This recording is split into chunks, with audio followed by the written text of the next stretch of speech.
Attempts to ban books from schools and public libraries are rising at an unprecedented level across the country, but some folks are fighting back as they celebrate Banned Books Week. You can find displays of banned books in libraries around the Charlotte area, as well as banned book storytime sessions. WCNC Charlotte's Shamaria Morrison shows us how the Charlotte Mecklenburg Library is taking a stand against book censorship.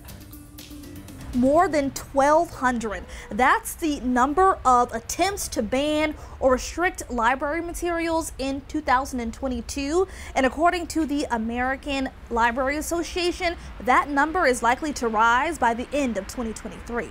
You can find displays like this at Charlotte Mecklenburg Libraries all over the county, all showing books that have been banned from both public and school libraries around the United States, including even those in the Charlotte and surrounding areas. We have to admit that this moment is unprecedented. Patrick Lawrence researches censorship controversies and American political and social movements. Censorship always targets social outcasts, people who are marginalized or people who don't have access to power. He says banned books typically have a common theme no matter when they're banned. So we know in the 1950s, for example, we're seeing a lot of persecution of communists or people with socialist politics.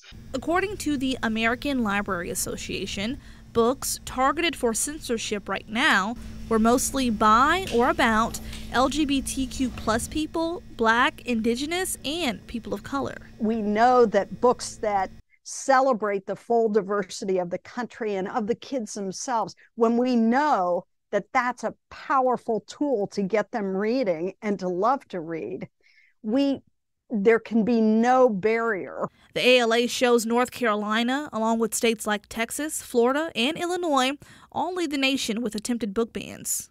The book challenged the most in North Carolina, Looking for Alaska by John Green. This has got to be the stupidest thing ever. That parent was asking for the book to be banned at a Cabarrus County school. But we're seeing a number of challenges that is far beyond anything historically. And part of that is this shift to libraries, to schools as the place where challenges happen. Lawrence also talked to me about when and why this shift happened.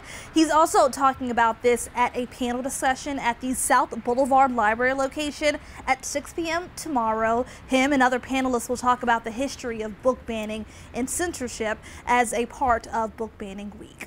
Shamaria Morrison, WCNC Charlotte.